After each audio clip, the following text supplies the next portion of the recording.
So today we are ranking every single draft pick right here. We're going to be ranking every single first round draft pick in the NBA draft. Before we get on to it though, if you guys are new to the channel, subscribe. We're 18 or 99 off 13k. If we could hit that by the end of the day, that's insane. And lads, it is 5:30 in the morning right now. I've been up all day. Right now making content. So if you guys could subscribe, it'd be greatly appreciated. We upload more basketball content here than anywhere else. So we're going to be grading every one of these picks, and it is going to be looking at just the 30 picks in the first round. Also going to be looking at, obviously, the situations. And again, just like these, I will look back at it in a while, and I'm going to be wrong on at least 50% of these. At the end of the day, that's the thing with the draft. It is an absolute crapshoot. If NBA teams are paying millions for people to draft consistently bad, like the Pistons, then surely a guy on YouTube is, if I have a better hit rate, I'll be happy. So, Zaccharie Sachet was taken number 1. So he was easily like 6'8", without shoes, 6'8" and a bit. He's lengthy. He's going to be able to play a role. He was the obvious pick. So, look, do I think he's anything special? No. I don't, but I don't think there's that many. I don't think there's many players in this draft that have as high a floor as Zaccharie Sachet. And he's that prototypical player. He could be an MPJ with defense. That's a player every team needs. An MPJ with defense and passes the ball, which is crazy. But I'm going to go A. I'm going to go A for this grade. The reason why I'm going A is because I think it was just the right pick. Sarr does not want to play for you. And that's the thing. If Alex Sarr does not want to play for you, you're not getting anyone better. Like, you really are not. Trust me on that. You are not getting anyone better than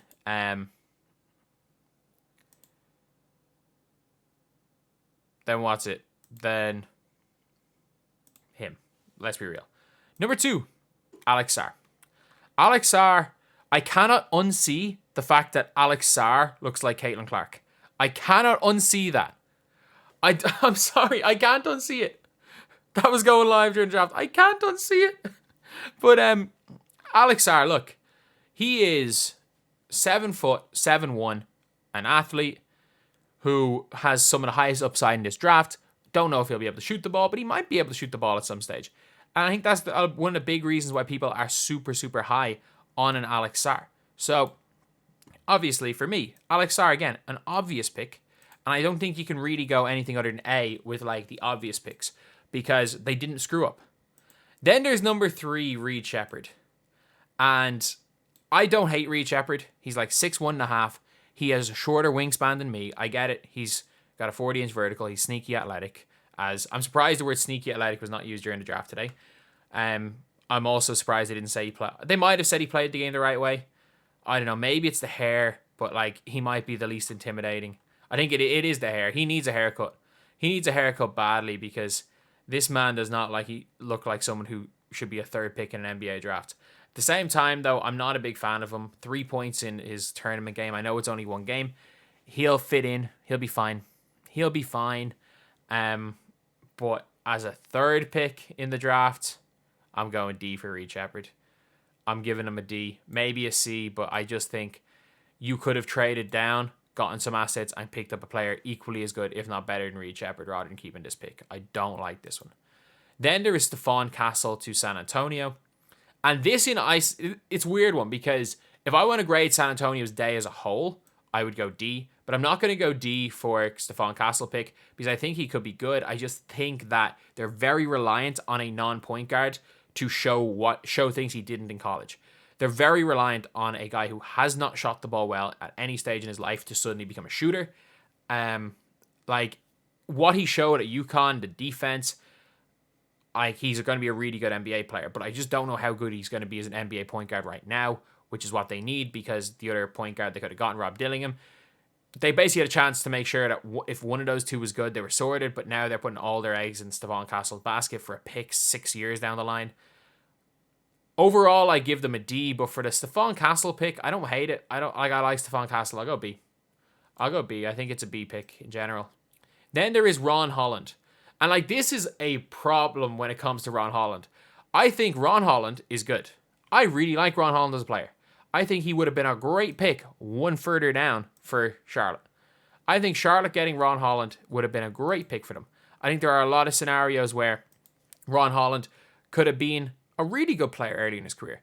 He can't shoot the ball at all. And he's at a team where he's going to get no spacing. He is a player that's going to need spacing, and he's on a team with a bunch of players that can't shoot the ball. And a point guard who needs players that can shoot the ball. This is not a knock on Ron Holland. This is not a knock on Ron Holland, and I cannot stress that enough. This is not a knock on Ron Holland. Ron Holland's going to be a good player. F. F. It is an F pick. Like, how the hell is a lineup of Cade? Like, of their last 5 picks, you've got a point guard. With your number 1 pick, you took a point guard who needs shooters around him to be successful. You took a 2 guard who can't shoot. Then you took a center who can't shoot. Then you took a small forward 2 guard who can't shoot. And then you're after taking a small forward, power forward who can't shoot. You've taken You've taken a point guard with your last number 1 overall pick 3 years ago who needs shooters around him. And every single first round pick you've had since then, you've taken a non-shooter. It's ridiculous. Terrible pick for Detroit. To John Salone, I think you might have been able to get him a little bit lower, considering the fact that Memphis were looking to trade up from 9 to 6. I think you could have still got him at 9. I think he was still there at 9. You could have gotten something else. So for the pick itself, I think he's a high upside player, but I don't know how good he is right away. And he wasn't an obvious choice. So there is always still risk. He's a higher upside Risache, but a lower floor. I'm going to say B for the pick. I'll say C for the fact that for the Hornets, because I think you would have had the ability to trade down and still get him. So that's my whole thing with that, is I don't think it's a bad pick. I'm going to say B because I think he does have a lot of upside. 7, Donovan Clingan. Look, you wanted Clingan. You were going to trade up to 4 to 3 to get him. Rumors were you were going to trade up to 3 to get him with Houston. You got your guy without losing any other assets. No ifs, ands, or buts about it. Donovan Clingan's A. I'm not even that high on Donovan Clingan, but you wanted him. You got him. You got him 3 positions lower than he was meant to be. You got him in a really good situation. Not even a good situation. You got him in like a really good position to draft, and you didn't have to give up any extra assets to get your guy. So, hey, if you are dead set on a guy who's projected 3 positions higher than you, especially in the top 10, and you get him at your pick at 7, can't complain. Rob Dillingham to Minnesota.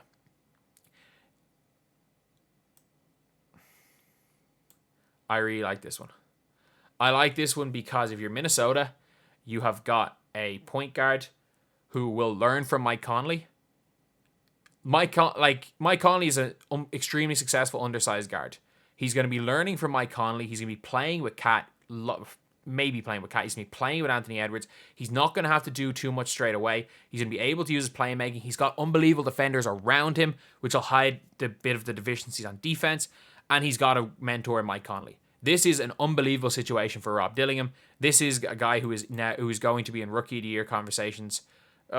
Maybe not. Sorry. He might be in most improved player conversations in his 2nd or 3rd year in the league once Conley goes. This is your contingency plan for Mike Conley. This would have been an A pick as well if you were San Antonio, because it would have meant that only one of him or Stephon Castle would have had to pan out, and you can go and trade the other one. I really don't like San Antonio Spurs trading this pick, but it is an A all around for Minnesota. I really like this pick, and I think Minnesota were huge winners in the draft, getting him and getting Terrence Shannon Jr. Zach Edey at 9.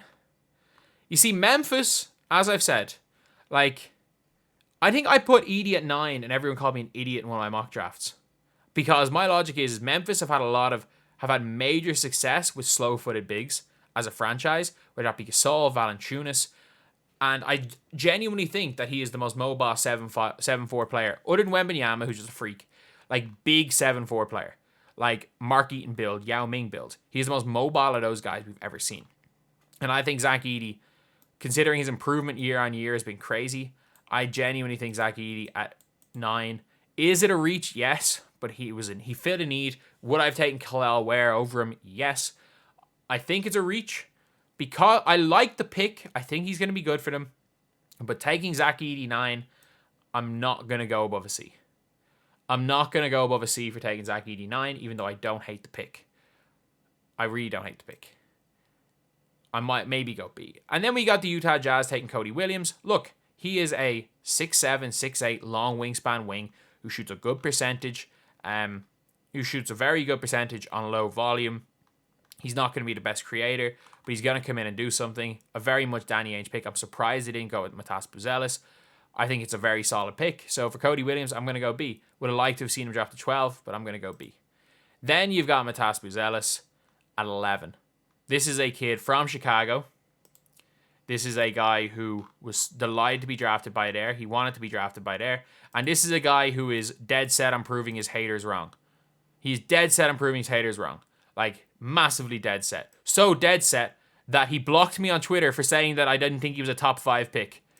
I wouldn't be surprised to see him. He's the type of guy that will know every player that went above him in the draft, and he's going to be there. Whether it's him or his brother, someone's going to be there with Twitter fingers anytime if he outperforms his position at 11.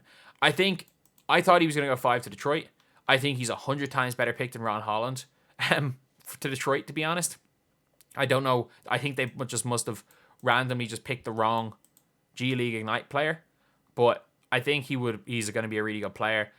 Again, I will always say the idea of Matas Buzelis is probably better than the player. But at the same time, in this year's draft, to get a guy with his upside, 6'10", can handle, can play, make a bit. The shooting, bad in the G League Ignite, but I think it's there. I think I think most years he's not a top 5 pick, which ironically was what I said, that he's probably not worth a top 5 pick most years. He was definitely worth a top 5 pick this year. And to get him at 11, and he's a Chicago kid, that is as good a pick as you can get. Matas Buzelis, you are one of the steals of this draft, A. And yeah. I'm saying this despite the fact that the man blocked me on Twitter. I would love to, you know what, screw it. You blocked me on Twitter. I'm going to be petty. Matas, F. I'm number one Matas Buzelis a hater for the rest of his career. No matter how good he is. The only time I will ever cheer for Matas Buzelis is when he's playing for Lithuania against the United States. It's the only time I'll ever cheer for him. But I know. Nothing at all. It's just hilarious being blocked. Hilarious. Someone asked me to look for his brothers in my stream. Someone goes, oh, check his Twitter. He posts his brother all the time. I looked at his Twitter and I was blocked. That is one of the funniest stream moments ever. But Nikola Topic at 12, he's Josh Giddey. You have got Josh Giddey, who's a better free throw shooter. You've got Serbian Josh Giddey, who's young. I actually think, I said it, if you were in my original mock draft with Jacob, I literally said redshirt him a year, get him on a shooting machine, get him ready for the NBA. Don't put him in. If you can get that jump shot improving, because of his size, because of his playmaking ability, he could be incredible. And OKC, because of the injury, what they did with Chet, they saw how successful it was with Chet. This is, at 12, A. Really is A. This guy, if he's there on the shooting machine for a year and can improve, I think Topic has that top 3 potential in this draft. Devin Carter for Sacramento, he's going to be fine. He's going to probably back up your Malik Monk. He's going to back up. He could start, there's no guarantee he couldn't start. He could start. I just don't think that he's that great a pick for Sacramento. I like him as a player. I think he'd be better at Miami. I think he would have been better at... He's going to be an impact player straight away. I don't even think 13 is too high. I just don't really like him to Sacramento. But I think he's a good player, so I'm going to go B. I don't think there were any too crazy ones at this stage in the draft. I'm going to put him in here at B right now, and now you can only see B. Let's put him back right there. But yeah, I do think that he was pretty decent, and B, I think, is a completely fair ranking for him. So, next up, after Devin Carter, is 14th pick, and it is Bob Carrington. Look, he's the best point guard at that spot in the draft. He was the best point guard available. Tall, got good length. They needed a point guard. The Wizards took him. And the Wizards really needed a guard. The Wizards got a wing, a center, and a guard. So they got everything they needed in this draft. So if we're talking about perfect drafting, they got all they needed with that from that Denny Avdia trade and the picks they had. And they got a future pick. Look, they got what they needed. They got the best point guard available. A. It's just the obvious picks have to be A. You don't need a absolute unbelievable pick. But I'm not going to knock them for taking the best player and what they need. For taking the best player available in their need, I'll never give anyone other than A, because it's a no-brainer pick. One of my favorite picks in the entire first round. This is a guy who has almost identical measurables to Alex Sarr. He's got better touch than Alex Sarr. He's a better shooter than Alex Sarr. And his instincts are better than Alex Sarr. The problem is, a lot of people are questioning his motor. And this is why I don't. He was not good as a freshman. And then the next year he improved to 16 and 10 with 2 blocks a game. So again, 42% shooter from 3. I genuinely think that the only way you can tell if somebody likes the game enough, because that's the problem, is it's all oh, does he like the game enough, is if they improve year on year. And his improvement from his freshman to his sophomore year was so big that I think taking him at 15 is going to be one of the steals of the draft, especially to Miami. If Khalil Ware reaches his full potential, I'm telling you, he has Sarr potential. I think Sarr is more likely to reach his potential than Khalil Ware, but he has Sarr potential A. I'm giving a lot of A's in this draft right now because I think a lot of teams did pretty well. Jared McCain for the Sixers. Jared McCain is a scorer. He's going to come off the bench. He's obviously not going to start. The Sixers are a good team. I like him. I think there were better fits for Philly. I think there were a lot better fits for Philly. I think he would, had they not re-signed Malik Monk, I think he would have been perfect for Sacramento at 13. I think there were better fits. I like him as a player. I think 16 is probably even lower than I would have projected, but specifically for Philly, I'm going to go C. I think a Tristan da Silva, I think a Dalton Connect would have helped out the team a little bit more than Jared McCain. Then we got Dalton Connect at 17. This is a guy that was being mocked as high as 4 and went 17th. This was this year's, what's his name? This was this year's, he's Cam Whitmore. And the fact is that there was no reason for him falling. He's just a little bit old. He was one of the best players in college basketball last year. Arguably a steal of the draft. Of course, he falls to LA. Of course, he falls to LA. And he stopped the Bronny James dream. 18, Tristan da Silva to the Magic. He fits in. He really fits in. So, he's an upperclassman. He does everything okay. Going to be able to give you minutes straight away. He's a similar age to a Franz Wagner. He's a similar age to a Paolo Banchero. Maybe a year or two younger than some of them, or older than some of them. But he is in that time frame. He's in the exact same time frame as a lot of the other players on that team. He's a guy that, depending on what they're looking for, could start some games. He could come off the bench. I would have loved to have seen him drop to 20 to Cleveland. I think that would have been a great fit for him. I'll go B. I like the pick. I do like the pick, especially for that team. Then we've got Jacoby Walter for Toronto. I don't like Jacoby Walter to Toronto because he's either sitting on the bench or I just don't know what they want, because obviously you've got Emmanuel Quickly, you've got Quentin Grimes, you've got Grady Dick, you've got RJ Barrett already in his position. And this was a best player available pick. I just don't know about the fit. Unless they're looking to move on with somebody else, you're going to bench somebody that's... He's either going to play less minutes, or someone that we expect to play more minutes is going to play less. Just purely for fit. And I know you draft best player available at times and make it work. I get it. But he wasn't that much better than some of the other guys available. And there were guys like... I actually thought Filipowski was going to go here at 19. And ironically, maybe it's not the worst pick, because I think... Did I have the first pick of the second round? Yeah, they do. Filipowski's there for them. So the guy that I thought they should have taken at 19 is there for them at 31. So they can take him there. But yeah, I'll go C for him. Jalen Tyson. Jalen Tyson's good. Jalen Tyson is good. He was a junior. He's an older player. Obviously played at Cal. Cal haven't been good in a while, have they? I know I didn't watch much of them last year, but when Sam Alajiki and Andy Okafor, when the two Irish guys were there, they were terrible. But I just think you could have got better than him. I think you could have got better than him. You could have got a better fit. I think that Isaiah Collier would have been a better fit, especially since you're going to lose one of Mitchell or Garland. I think overall, I'm going to give this pick a D. I think you could have got him a little bit later. I think there were better players in his position than him, but I'll go D. Then you've got Yves Missy.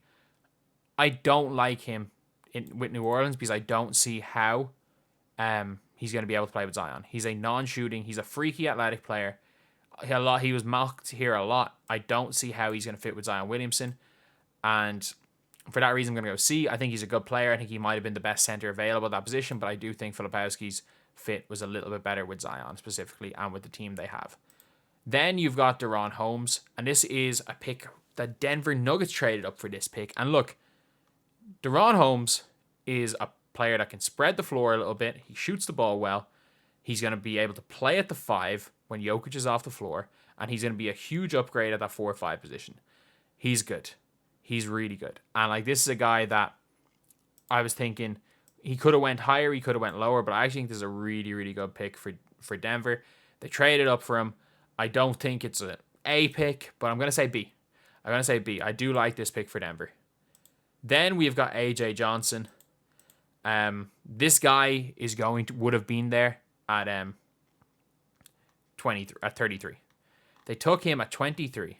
This guy was a 4-star recruit, went to Australia and sat on the end of the bench, and somehow became a first-round pick. It just shows, like, you can be a 4-star, you can be literally the 47th recruit, not even projected to be drafted coming out of high school. You can go to Australia, sit on the end of the bench, and be a first-round pick. Or if you're Isaiah Collier, you can be the first top-ranked recruit. You can go to USC. You can play pretty well at USC, and you can go 29th in the draft. If you're a top recruit, don't go to college. I'm telling you. All you have to do is be a 4 or 5-star recruit. You can go to another country if they take you. Sit your ass on the bench, and you're going to be drafted. F. This is an F pick. Could he be better than an F pick? Yeah. Was he 100% available? Would he 100% have been available at 33? Yeah. If he does pan out, great. Milwaukee just have a really good scouting system. But from the outside looking in, I get it, he's athletic. I get it, he has potential. This is an F pick. I might go as high as D. If they took him at 33, if he was taken at 33, 10 picks later, you could go C. But the fact is that they would have got him with their 33rd pick, as well as that they just could have gotten a player better here than they could have gotten that they're going to get at 33. Keyshawn George traded. Who traded? I think the Wizards traded up for him. Look, he's a shooting, tall wing, plays a bit of defense. Trading up for him, I don't know. I think he might have still been there if they didn't trade up for him. So I'm going to go B right here. And obviously everything else has vanished. So I'm going to go B for George. I think in general, he's been pretty good. He's been pretty good. So my pick is going to be B for him. Again, I don't think he was the greatest player in the world, but not a bad pick at all. Then at 25, we've got Daddy A, who's Stephen A. Smith. It's a yearly occurrence, Stephen A. Smith being disgusted when the Knicks drafted a non-American. The Knicks I don't understand him going mad about Knicks not getting Collier. The Knicks didn't need Collier. Daddy A is a tall wing who played pretty well in Germany. And he played in Euro Cup and averaged 6.5 points a game. This is a really tough level of competition, much higher than a lot of people do play. A lot of these young players are playing. He held his own. He's a long guard. He doesn't really have too many weaknesses as a player. I think in round 25 is about what he was worth. I'm going to say B. I think it was not a bad pick in the slightest. I actually like this pick. Now this is the weirdest pick in the entire draft. I don't hate Dylan Jones. I don't think he's bad. You could have gotten Dylan Jones at 45. This is you just trying to dump a bunch of second-round picks. Dylan Jones is an older player. He was really good at Weber State. He led the conference in points, rebounds, and assists. He's going to be able to come in. Whatever he is as a rookie is probably the best he's going to be. He's someone that might come in and help the Thunder. I think him 5 first-round pick or second-round picks for a 26th pick. They're just trying to get off their picks right now, and maybe he does something for them. I don't hate it, but you could have got this guy with the 50th. You could have got this guy with the 40th pick. There are guys that I like more as far as fit and upside. I much prefer a Juristich. I think whoever gets him in the second round is getting themselves a steal. I don't hate it because he's a good basketball player. Let me just give him a C. I think C is fair for him. This is a wild pick.